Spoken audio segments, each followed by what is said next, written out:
என்னுடைய டாப்பிக்லேருந்து ஆரம்பிக்கணும்னா, இதில் ஒரு 128வது கேள்வி ஒன்று அருமையான கேள்வி இருக்குது. சோஷியல் மீடியாவை பற்றி ஒரு கொஸ்டின்ஸ் வருது. அதுக்கு சுவாமிஜி பதில் சொல்கிறார். இன்றைக்கி இருக்கக்கூடிய சோஷியல் மீடியா என்ன 2 கிளாசிஃபிகேஷன் வருது. என்ன வருது?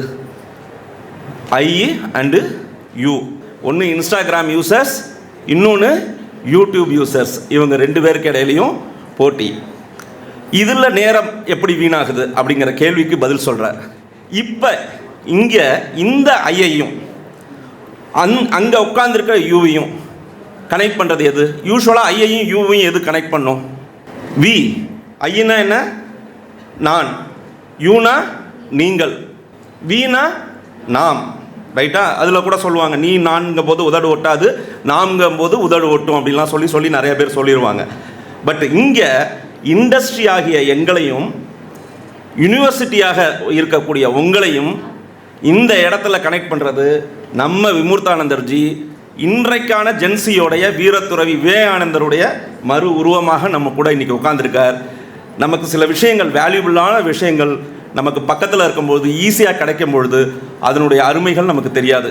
அதே கொஞ்சம் தொலைவில் போகும்பொழுது தான் அதனுடைய அருமைகள்லாம் நமக்கு தெரியும் இன்றைக்கி. ஆனால் அது மாதிரிலாம் இல்லாமல் இன்றைக்கி சுவாமி விமூர்த்தானந்தஜி நம்ம கூட இருக்க, அவரை நம்ம கொண்டாடணும். ஞானிகளும் ரிஷிகளும் சுவாமிஜி மகாராஜ் மாதிரி இருக்கிறவங்களும் என்ன செய்வாங்கன்னா, கேள்விகளை தேடுவாங்க. கேள்விகளை தேடுறதுக்கும் பதிலை தேடுறதுக்கும் நிறைய வித்தியாசம் இருக்குது. கிட்டத்தட்ட ஒரு 260 கேள்விகளை தேடி இருக்கார். இப்போ அந்த பாட்டு கொஞ்சம் பழைய பாடாக இருக்கும். வாழ்க்கையின் வேர்களோ மிக ரகசியமானது, ரகசியம் காண்பதே நம் அவசியமானது, தேடல் உள்ள உயிர்களுக்கே தினமும் பசி இருக்கும், பாடல் கூட தேடல் போட ஒரு சுகமே அப்படிங்கிற அந்த பாட்டு. அது யார் என்ன அந்த கொஷின்ஸ்லாம் கேட்டால் கூட நம்ம உடனே பதில் சொல்லிடுவோம். எங்கே அந்த பாட்டு வந்தது, எந்த காலத்தில் வந்தது, எத்தனையாவது படம் அப்படிங்கிறதெல்லாம் சொல்லுவோம். நல்ல விஷயங்களை தெரிஞ்சு வச்சுக்கிறதுல தப்பு கிடையாது. அந்த மாதிரியான ஒரு தேடல் தான். நிறைய கேள்விகள் ரொம்ப மனசுக்கு நெருக்கமான கேள்விகள் எல்லாமே இருந்தது. ஒன்று, ஜாப் சீக்கராக இருக்காதீங்க, ஜாப் ப்ரொவைடராக வந்துடுங்க, சுவாமிஜி சொல்கிறார் ஒரு கேள்விக்கு.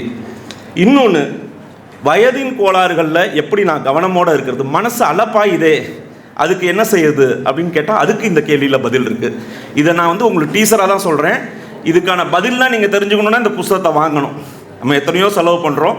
We should buy the book. இன்னொரு விஷயம் அருமையாக சொல்கிறார். அழகை ஆராதிக்கணும் மாதிரி ஒரு ஐடியல் மோடில் இருக்கணுங்கிற அவசியம் இல்லை, இன்டிஃபரன்ஸாக இருக்கணுங்கிற அவசியம் இல்லை, ஒவ்வொரு விஷயத்தையும் ரசிங்க. அதுக்கு பாரதியாரோட அழகான வார்த்தையை கோட் பண்ணுறார். நோக்க களியாட்டம். பாரதி என்ன சொல்கிறார்? நோக்க, அதாவது ஒரு விஷயத்தை ஒரு தடவை பார்த்தா அதில் வர்றது வெறும் சந்தோஷம் ஒரு கிடையாது, அதை பார்த்து கொண்டே இருக்க சந்தோஷம் அப்படிங்கிற ஒரு அருமையான விஷயங்களை சொல்கிறாரு. சின்ன விஷயத்துலேருந்து ஆரம்பித்து பெரிய விஷயம் இருக்கும். தத்துவ விசாரணைகளாக ஒரு ஃபிலாசபிக்கலாக இருக்கிறதுல ஒரு எந்த கேள்வியும் அவர் சிறுசு பெருசுன்னே பார்க்கல. எல்லா கேள்விகளுக்கும் நேரடியாக என்ன விழிக்கிறாய் அப்படிங்கிறார். ஒரு இடத்துல பார்க்கும்போது என்ன சொல்கிறேன்னா, என்ன விழிச்சிட்டு இருக்கு அப்படின்னா அப்படியே பக்கத்தில் உட்காந்து சுவாமிஜி பேசுகிற மாதிரி இருக்குது. இந்த 260 கேள்விகளும் அருமையான கேள்விகள். அந்த கேள்விகளுக்கு சுவாமிஜி பதில் சொல்லியிருக்கிற விதமும் அருமையாக இருக்குது.